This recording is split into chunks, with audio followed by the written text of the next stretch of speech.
అమ్మ ఆకలేస్తుంది, తిన్నాను కొంచెం ప్లీజ్ మా. సరే, ఫ్రిడ్జ్లోనూ క్యాబేజీ ఉంది, తీసుకురా, దాంతో వడలు చేసి పెడతాను.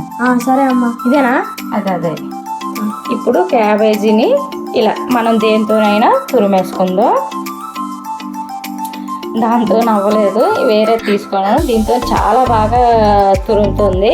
ఇలా సన్నగా తురిమేసుకొని ఒక గిన్నెలో తీసేసుకుందాం. మనం తురుముకున్న క్యాబేజీ మొత్తం ఇలా ఒక గిన్నెలో తీసేసుకున్న తర్వాత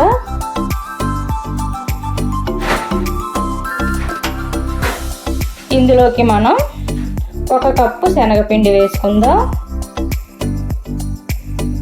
1 కప్పు శనగపిండి వేసుకున్నాం కదా, అదే 1 అరకప్పు బియ్యపిండి వేసుకుందాం. ఇందులోనే మనకి కారం సరిపడంత కారం వేసుకున్నాం. నేనైతే 2 స్పూన్లు కారం వేసుకుంటున్నాను. తగినంత ఉప్పు. క్యాబేజీలో కొంచెం ఉప్పుగా ఉంటుంది కాబట్టి ఉప్పు తగ్గించేసుకోవాలి. కొంచెం కొత్తిమీర,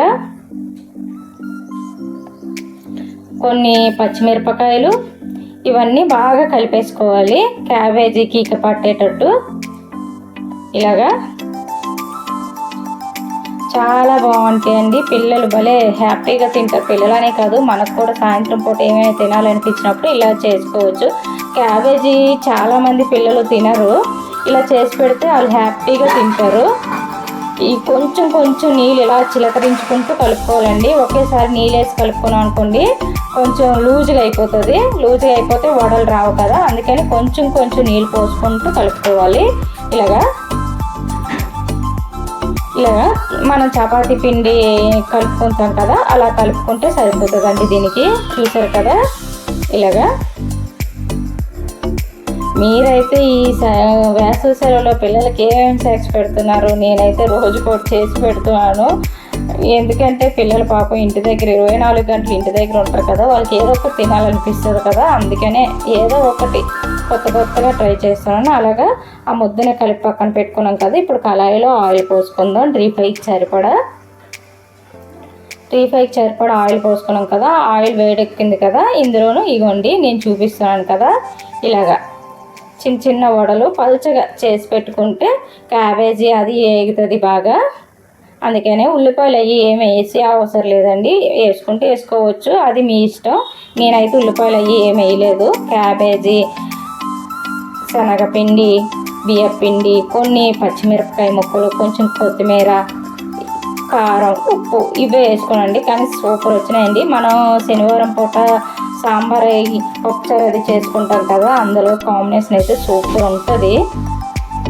ఇలా అన్నీ వేసేసుకొని ఎప్పుడు మనం హైలో పెట్టొద్దండి, మంట సిమ్లో కాదండి, కొంచెం లో పెట్టుకొని వేపుకుంటే బాగా వేగుతాయి ఇవన్నీను. ఇలా టేస్ట్ అయితే చాలా బాగున్నాయండి.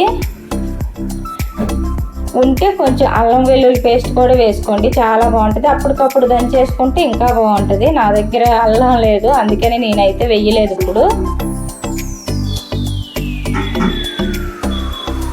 ఇలాగా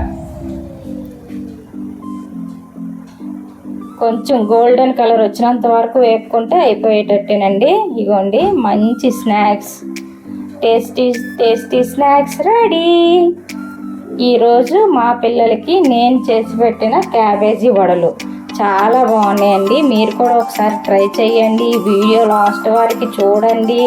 లైక్, షేర్, సబ్స్క్రైబ్ చేసుకోండి ప్లీజ్.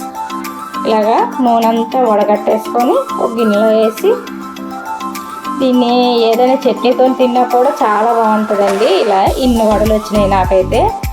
మా అబ్బాయి తింటుండు, వేడిగా ఉన్నాయి, చాలా టేస్టీగా ఉన్నాయి అమ్మ అంటుండు. చాలా బాగా వచ్చాయండి. ఇగోండి